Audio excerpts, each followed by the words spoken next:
They are decking the halls for the holidays and telling the story of a plantation in the Shenandoah Valley. Join us for a special holiday episode as we explore Belle Grove Plantation.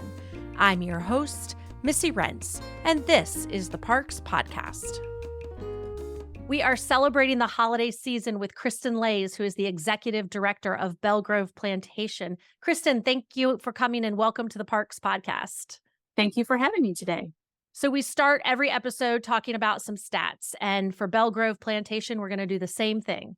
It's located in Middletown, Virginia. Belle Grove Plantation is part of Cedar Creek and Belle Grove National Historical Park. That park was created on December 19th, 2002, when George W. Bush was president, though Belle Grove has been around a lot longer than that. The plantation is on 283 acres of the park, and the home land includes the manor house, the ice house, smokehouse, teaching garden, enslaved burial ground, and heritage apple orchards. And some fun facts: it was the home of Major Isaac Height and Nellie Madison Height, who is the sister of President James Madison. It grew to 7,500 acres. Belle Grove was the headquarters of the Union Army for the Battle of Cedar Creek, and its growth is credited to the enslaved people that lived there. This is such an interesting place. Did I get all the fun facts? I'm sure you'll have lots more during this conversation. Yeah, no, good job, Missy. That really hits all the high points. Great. So we started this podcast about 6 months ago, and the parks that we've hit are very traditional parks. It's, your national parks. We'll have some state parks soon, and they're pretty cut and dry with you enter a road and there's a park. And I find this park to be interesting because it's structured just a little different. The National Park Service in 2002 did come in and has created a park, but it's made up of a lot of different entities. That's I'm right. wondering if you could just talk a little bit about that structure and where Belle Grove fits into it. Yes, I'd be glad to.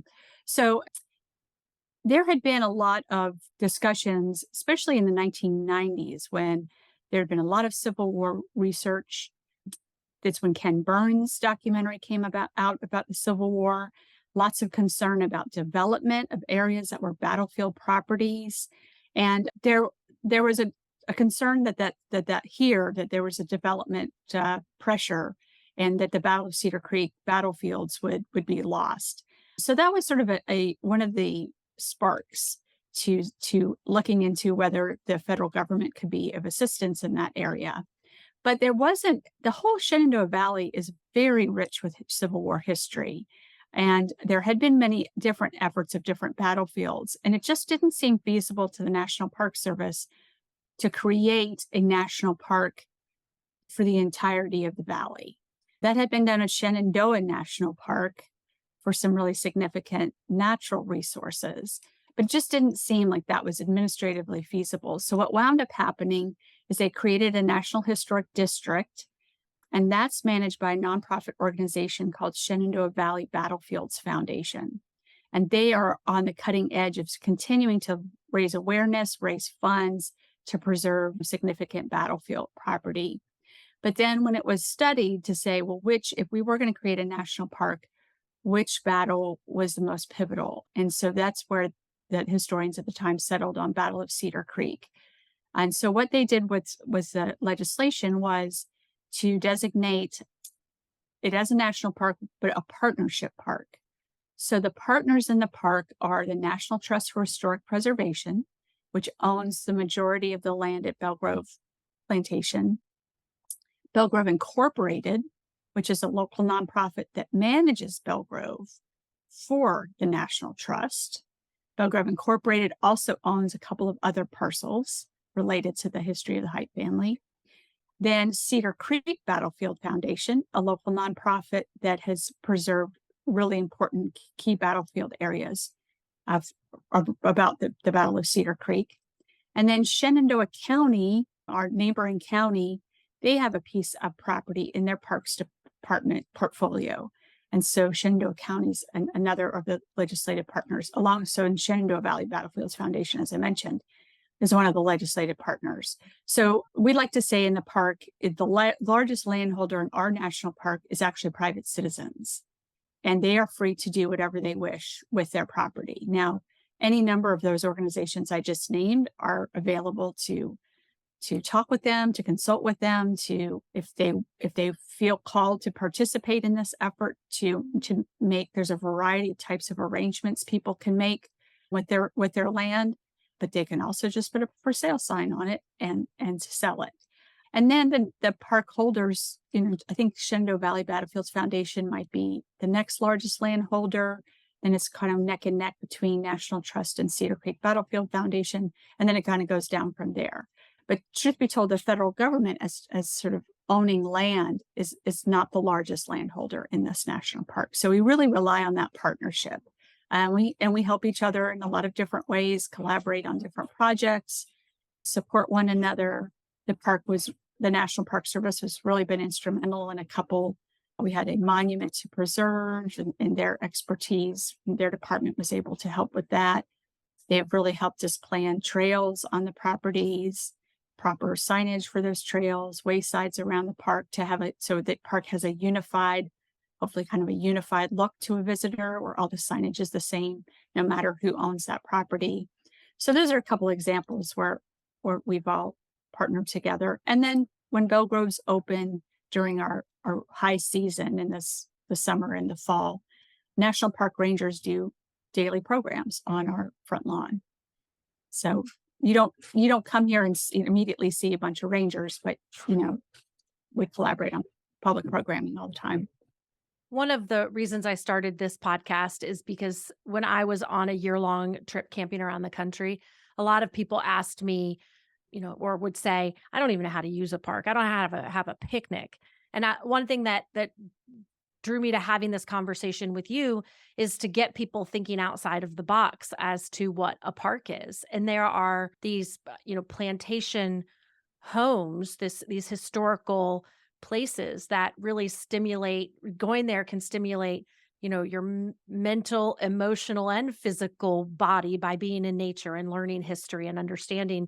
And so I think this is a great opportunity for people to say, oh, wait, I have a home in my neighborhood, or, oh, Belle Grove isn't far from me. And that is a park. I could go there and enjoy the orchards and the house and the cattle and all of that. Right. And I will say that the motto we have for our park is from backcountry to battlefield. I said from backcountry to breadbasket to battlefield and beyond. So there was an interest too when we became a national park, not to settle the entire history or the entire purpose of the park on the Civil War history. There was lots of activities that happened before the Civil War and after the Civil War. So we celebrate the backcountry. So that was before settlement by Europeans. And that's leading us to want to start to investigate more of the Native American history, then the early European settlers who came, and then ultimately the agriculture, which was booming here, that created what we call the breadbasket of the Confederacy. So this was a grain plantation. And there were many mills in what's now the park. So that's the breadbasket part. Then, of course, the battlefield I've explained. And then beyond is, we're still creating that, the beyond. So it's for post-war years and into the 20th century, but even whatever comes next. And that leads me to, this is a holiday episode, but I first want to talk about the non-holiday and wondered if you could share with us the story of Belle Grove and the important role that it has played in history. Yeah. So in a nutshell, you hit on it already. That the big sort of name drop is the Madison family. So Nellie Madison, younger sister of President James Madison, married Isaac Height Jr., and he was the grandson of one of the first European settlers to the Shenandoah Valley. His name was Yost Height. And they were German immigrants, and they came when Europeans started settling the Shenandoah Valley. Predominantly, they were German and Scots-Irish, new to the country, looking for economic opportunity. And there was a desire in the 1730s by the colonial government of Virginia to have European settlers in this strategic location, just to the west of the Blue Ridge, so that the Native American forces would be quelled, so to speak.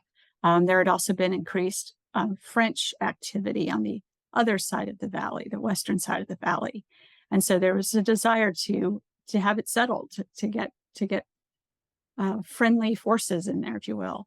And so, but when they arrived, and this is very fertile farmland, excellent water sources, and a really productive agricultural span down up and down the valley due to just the different geological history of the place. And so in time, the Heights are gaining wealth and gaining prestige and starting to mix with settlers that had come from the Tidewater of Virginia, that there were British families predominantly. They also were seeking that fresh farmland. They depleted a lot of their farmland growing tobacco in the southeastern part of Virginia. And so they too took advantage of these land grants to come up to this part of Virginia. And they started to intermix. And so this is a classic social climbing story of a German immigrant family mixing in with a first family of Virginia like the Madisons. So that's sort of the claim to fame. I think when you visit the site, if we tell you a little bit more about that history, you'll see that those early days living here, the Heights didn't have a very luxurious lifestyle necessarily. The foundation of their original home is pretty small. It was probably primarily growing the business at that point in time. But in time, they did have that funding, that labor, and that's where the large manor house you see today was built in 1794, completed around in 1797. Nellie Madison sadly passes away, and Isaac Height marries another really esteemed young woman from the Maury family, Maury, Anne Tunstall Maury. And the Maury family is another first family of Virginia for sure. And they have 10 children. And there's a point in time about 1810, 1820, where this is the booming, most booming part of the history at Belle Grove. And then it quickly turns for a variety of reasons. There's an economic crash in this country, and we start to see hints of a reversal of fortune. And then there's a sort of a downhill as Isaac Height ages and passes away. Ultimately, the house is sold out of the family right before the Civil War.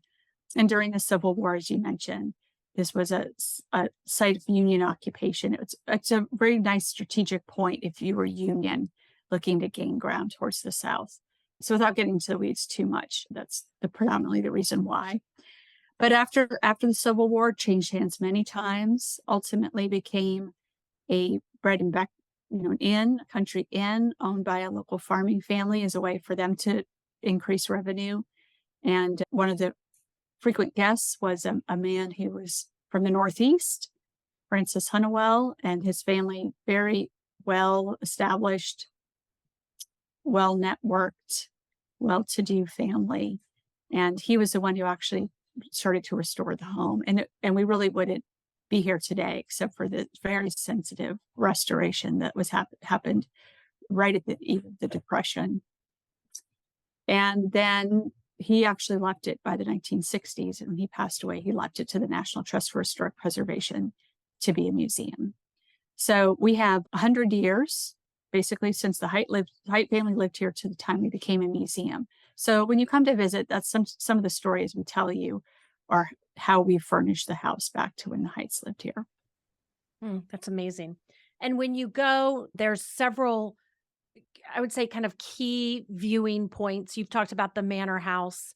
Then there's a few others: the ice house, the smokehouse, a teaching garden, the enslaved burial ground, and the heritage apple orchard. Can you tell us a little bit about what we would see at some of those? Yeah, so the manor house had an addition that went on about 1820, and we think that's at the same time that the ice house was put in. Now, an ice house would have been something for only the very wealthy. It's 18 feet deep into the ground, lined with stone. Now, because of that safety concern, it's only open on special arrangements. But they also put in a meat house. There's a ruin of where the original smokehouse was. And we have a garden. We are a site of the Garden Club of Virginia. And so they've helped us restore a garden that gives you, December is not the very best time to view it, but gives you a sense of the types of herbs and other plants that might have been grown for household purposes. And then we believe there's an area that is an area that was, we know is a graveyard, grave site, and we believe it was the resting place of some of the enslaved workforce at Belle Grove. And so we have some information out there that describes our reasons for thinking that we've done ground penetrating radar. And we also list on that signage 44 people that were enslaved here that also we know died while in enslavement, and so possibly could be buried there. It's a little bit challenging to understand as a visitor because it's not going to look like a traditional graveyard. There are very few stone markers, and that's typically what would all there would be. It would be if you're lucky, a piece of field stone. Sometimes maybe if a person was buried, it would be a wooden cross that has since disintegrated. So ground penetrating radar is a really important technology that allows us to investigate a space like that without disturbing it. We need to be very respectful and not disturb any final resting place of someone. So that's helped us identify the number of burials that might be in that spot. And Belle Grove does a really great job of crediting those who were enslaved there for its growth, for its success. I really appreciated on the website the extent that you are going into to explain who's lived there, and you seem to be doing some research on trying to uncover some of the stories. That's right. We know that Isaac Height Jr. in the time he lived here enslaved about 270 people. And that put him as the third or fourth largest enslaver in our county, or a couple county areas, but basically in Frederick County, Virginia. And that's pretty significant. At any one time, the 1810 census says 103 people were owned by him. In 1820, it was 101. So for this part of Virginia, that's a pretty significant number.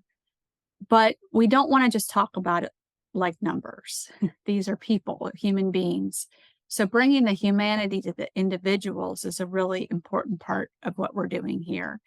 And we had really done well with a program that was actually developed with the national park with one of their interpretive rangers about Judah, who was one of the enslaved cooks. And we had a few other pieces of documentation that talked about her life, some family letters and some other information. And that allowed us to sort of put her biography together and to present that in the kitchen. National Park Service likes to do place-based interpretation. So we like to give stories in the places they happen. And so that had been a very successful program. And we kept going with that in building. We did 24 issues of a 2-page newsletter. Each one featured one or two, or sometimes a group of enslaved individuals. And we talk about their lives. We also have a very interesting story about the Jackson family, a family who had a free Black father, and he purchased the freedom of a number of his children, and they went on to live in Pittsburgh. And so that family story is a really interesting one. We've created an online exhibit area called virtual.bellegrove.org. And we have the Jackson family story up there, and a couple other stories as well as links to all those 24 newsletters. So it can give you a real sense of these people, beyond just statistics on a census form.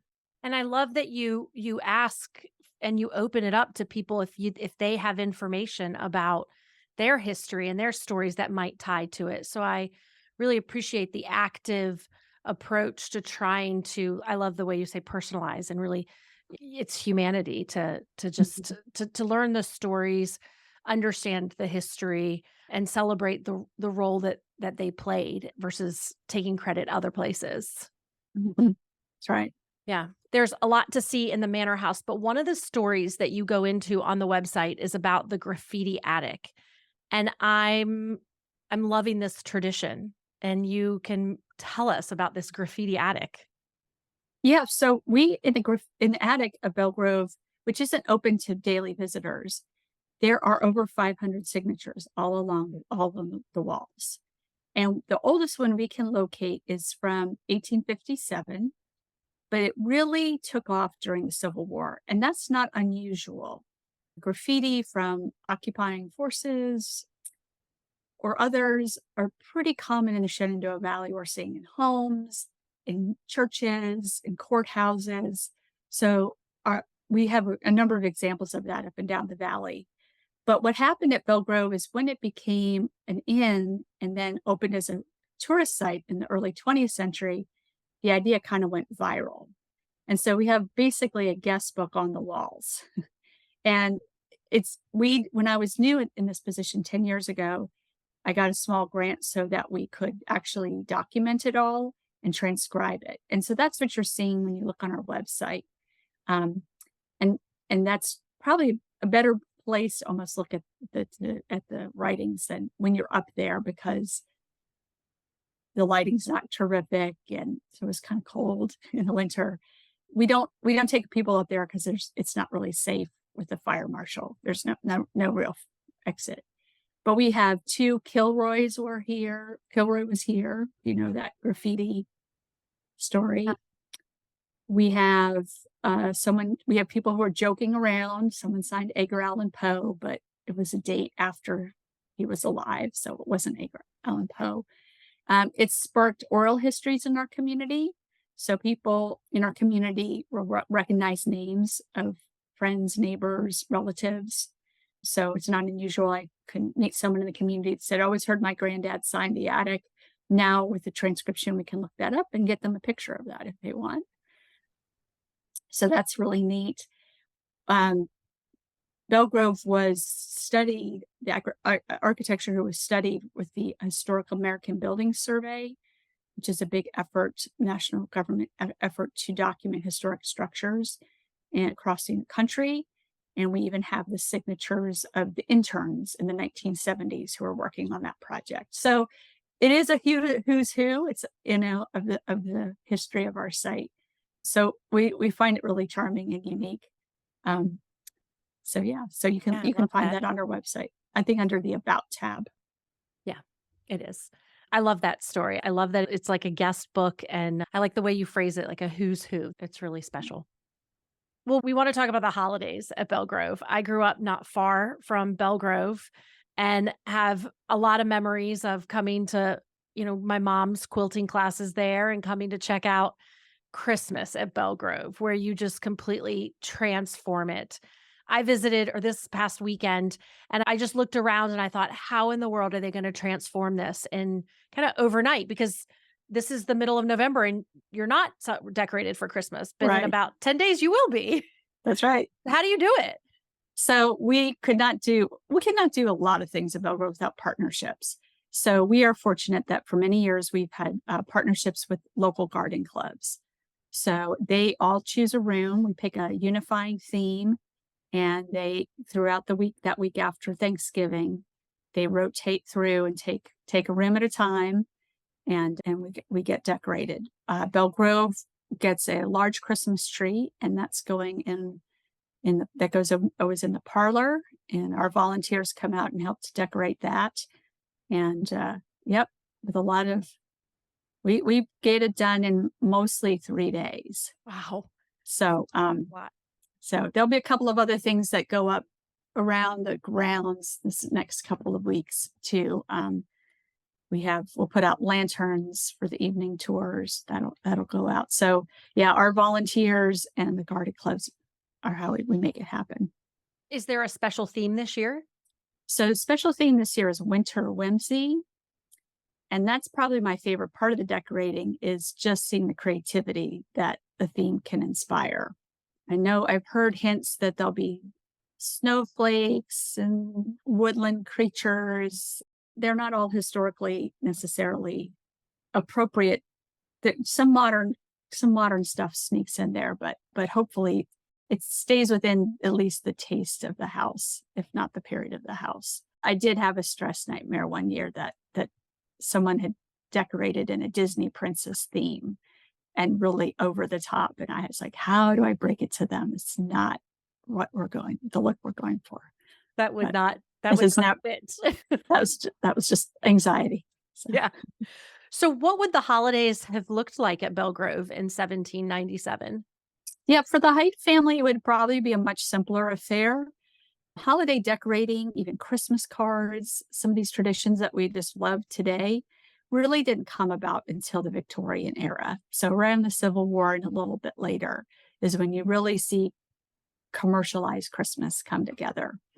The Heights were very religious, Anglican, and they would have been definitely focused on the religious celebration. There may have been some decorations, some greens at their place of worship, and they definitely would be special foods, and they definitely would have been focusing on gathering the family and friends, having it be a very social time of year.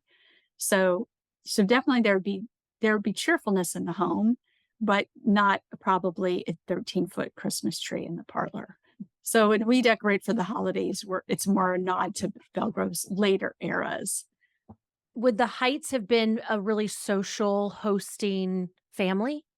Well, just with their immediate family alone, with the second marriage, there was 10 children. So they had 12 children just to start with. So if you once you get all Party. those folks together, there were times in which they had in-laws staying here, living here with them, so that would increase just the immediate family.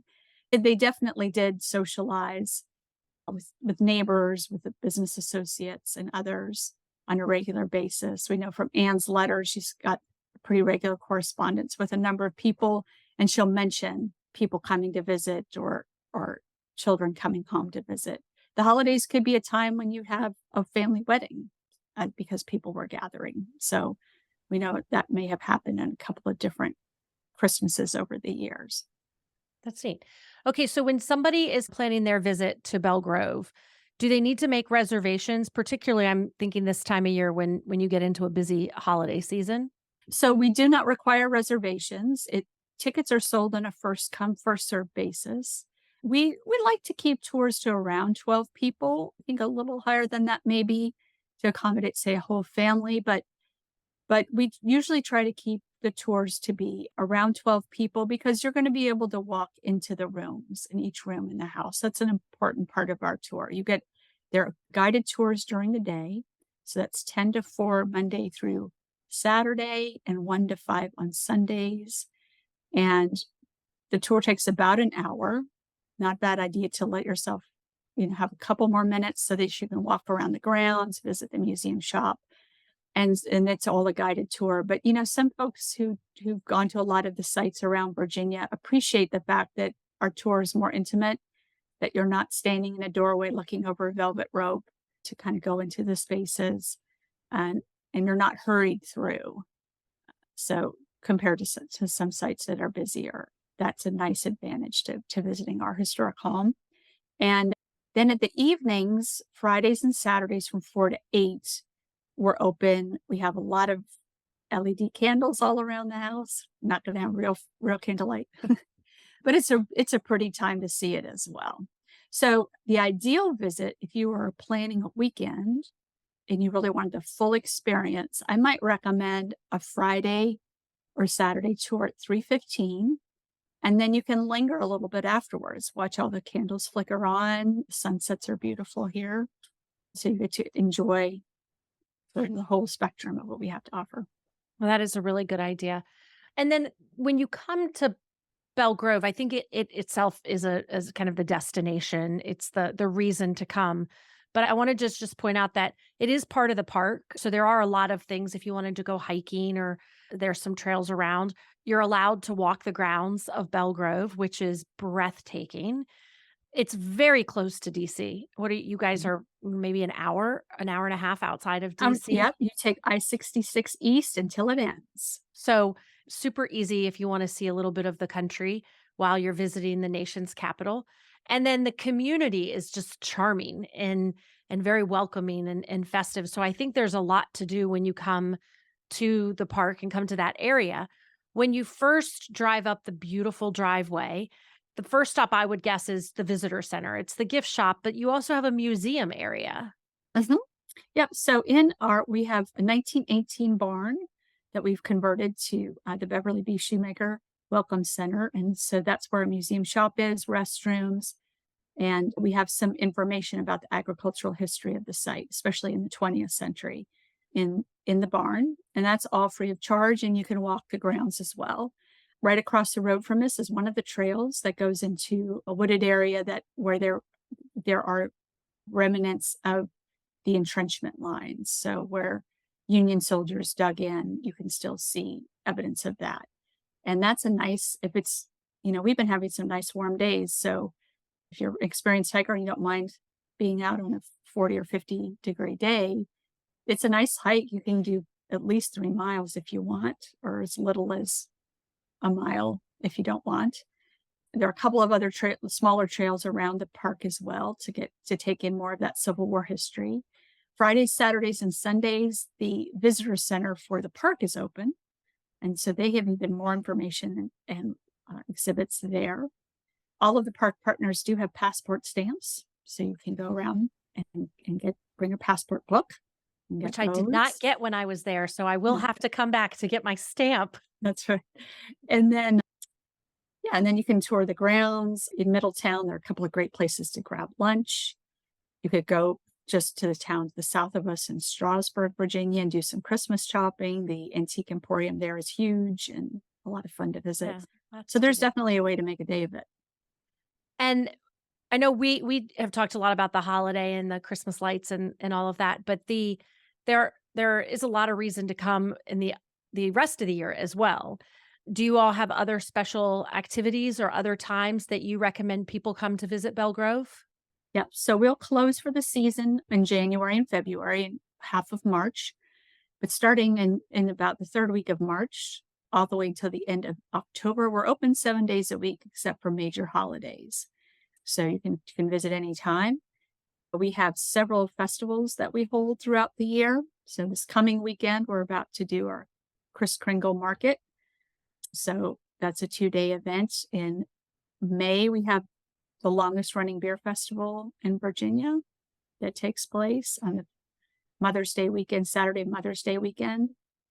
The end of August, we have a wine festival.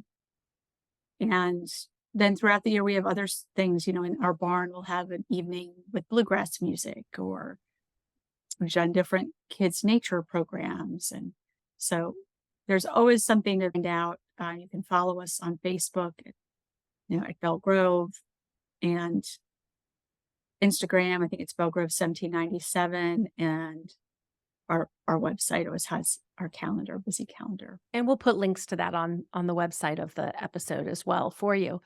For the holidays, are there any other special moments that we need to make people aware of in the coming weeks? Yeah, we'll have one as we open for the season on December 1st. The first day we're open for touring once we're decorated for the holidays. That afternoon, about 1 o'clock, we will have a program talking about the contributions of the enslaved community.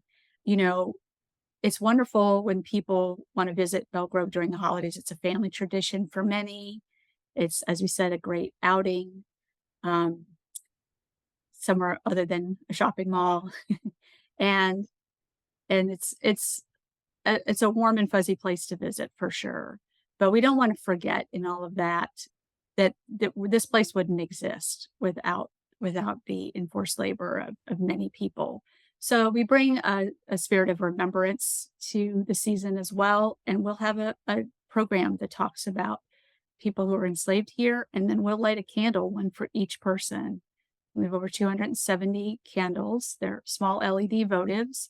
The name of that person and their birth date will be on it, and then we'll arrange them by family, because that's a really important part of our research too, is to understand the family groupings. Slavery ripped families apart, and so even in a symbolic way, if we can keep families together, it's important to us. And that will be all in an exhibit. We've done archaeology where the enslaved quarter was, and so these candles will illuminate that exhibit area, and they will go on timers. So every day between 2 and 8 o'clock, they'll flicker on and then they'll flicker back off later in the evening. And it's surprisingly simple, but also extremely moving. It sounds really beautiful. I can't imagine the sight there, just having been there to see what it all looks like. Kristen, at the end of every episode, we do a speed round of questions. If you'll just answer these with what first comes to mind. Okay. What is your earliest park memory? I think my earliest park memory was at Death Valley. So a camping trip with my family. I was not terribly enamored with the accommodations. It was it's a interesting place to visit. It's a, it was very windy, I remember, and just very sandy. What made you love the parks? My family, we lived out west for a while, so and traveled back east a couple of times. So we hit a lot of national parks.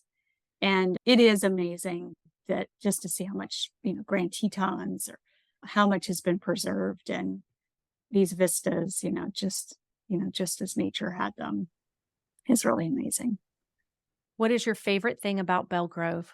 My favorite thing is uncovering stories like we've talked about. When you do that research and you have a point of information that connects you to a story, whether it's with the Height family or the enslaved community or anything else, it is so satisfying to get another little piece of information to help flesh out the stories.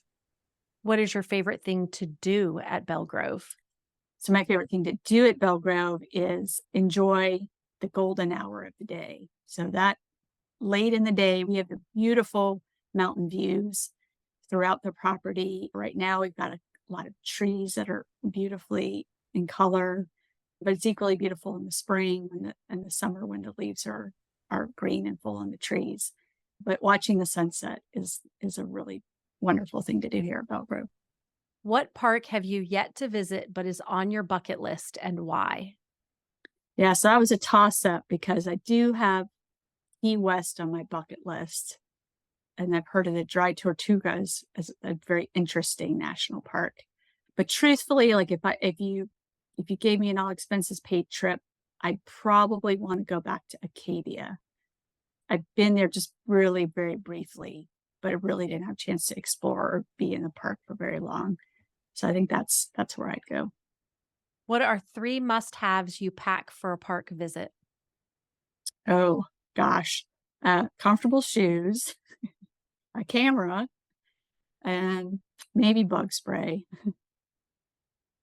What is your favorite campfire activity? I'd have to go with the classic s'mores. Tent, camper, or cabin? I'm not that particular, but if given a choice, I'm going for the cabin. Hiking with or without trekking poles? So I would say without, only because if I need trekking poles, I probably shouldn't be on that trail. What is your favorite trail snack? I'd say almonds. What is the best animal sighting you've had? So that would have been at Cumberland Island National Seashore. It's an amazing place off the coast of Georgia. And I think that was the first time I saw an armadillo in the wild. What is your favorite sound in the park? It's a toss up between birds but probably crickets at night. What is the greatest gift the parks give to us? I think it's the protection of unspoiled lands and a real chance to escape to nature and sort of see the history of our country before a lot of human intervention. Kristen, thank you for being part of the Parks podcast. I wish you and all the Belle Grove family a happy holiday. Thank you. Thank you very much for including us, Missy. And please all come out and enjoy the holiday with us. We're open 7 days a week in December, except for Christmas Eve and Christmas Day. And our last day open for the season will be December 30th. So we are a great place to visit the week after Christmas when a lot of other holiday things have wrapped up. And you might have family in town, need to get out of the house, get them out of the house. Yeah, come see Um, your house. Come see our house. That sounds great. Thanks for listening to today's episode. Until next time, we'll see you in the parks.